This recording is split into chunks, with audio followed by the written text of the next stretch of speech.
আগামীকাল অ্যাসেম্বলিতে লাঞ্চের সময় বিজেপি বিধায়করা কালকে লাড্ডু বিতরণ করে উৎসব পালন করবে। ওবিসি, হিন্দু, মাহিষ্য, তিলি, তেলি, কুর্মি, ঘোষ, কুম্ভকার, স্বর্ণকার, মালাকার, নাপিত, কামার, কুমোর এদের অধিকার লড়াইতে ভারতীয় জনতা পার্টি অঙ্গীকারবদ্ধ। তৃণমূল পার্টি তারা কোনোভাবেই মুসলমান সমাজের ভোট হারাতে চায় না, অথচ মুসলমান সমাজকে তাদের প্রকৃত অধিকারও তারা দিতে চায় না। এই ওবিসি কাণ্ডে তারা বারবার করে পরিকল্পিতভাবে লালিপপ, বোঝেন, লালিপপ দিয়ে থেকে খুশি করতে চাইছে। এই দেখো তোমাদের জন্য এত রিজার্ভেশনের ব্যবস্থা করেছি, মুসলমান আমার হও। এইবার কি করবে?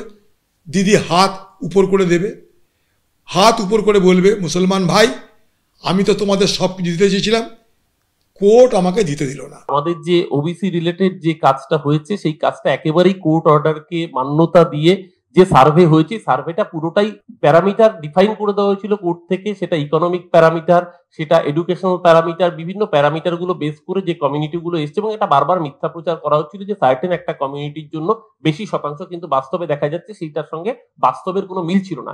একেবারে অর্থনৈতিক প্যারামিটারকে মান্যতা দিয়ে, তার এডুকেশনাল প্যারামিটার গুলোকে মান্যতা দিয়ে যেইভাবে কোর্ট গাইডলাইন বেঁধে দিচ্ছিল সেভাবেই করা হয়েছে। এবার কোর্টের উপরে তো আমরা কেউ নেই, কোর্টের আজকে প্রাইমারি এই রায় পর্যালোচনা করে নিশ্চয়ই সরকার সেই রকম ব্যবস্থা নেবে। রাজ্য সরকার একটা কার্যত ঘোষণাপত্র দিয়েছে বিধানসভায়, কোনো আলাপ আলোচনাও হয়নি।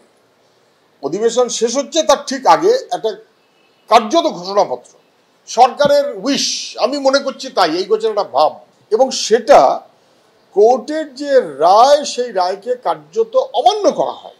টেনে 3টে থাপ্পড় মেরেছে, গালে 3টে থাপ্পড় মেরেছে। সরকার সব দেখে শুনে ঠিকভাবে এগিয়েছেন যাতে মানুষের সমস্যার সমাধান করে, এর জন্য আরো 10টা কাজ আটকে যাচ্ছে যাতে সেগুলো না আটকায়। তো আর কিছু মানুষের কাজ হচ্ছে লোকের চাকরি বাতিল করাও, কাজ আটকে দাও, আইনি জটিলতা তৈরি করো, কোর্টে চলে যাও, বিষয়টা এমনভাবে উপস্থাপিত করো যাতে কিছু আইনি জট হয়। তৃণমূল কংগ্রেস নিজেকে আইনের ঊর্ধ্বে মনে করে। তৃণমূল কংগ্রেস যুক্তরাষ্ট্রীয় ব্যবস্থার মধ্যে থেকেও পশ্চিমবঙ্গকে একটা স্বাধীন রাষ্ট্র হিসেবে ভেবে থাকে। তৃণমূল কংগ্রেসের এই যে আমার বাংলা দর্শন, এতেই সর্বনাশ হয়েছে। সুতরাং হাইকোর্টের নির্দেশ কবে তারা মেনেছে?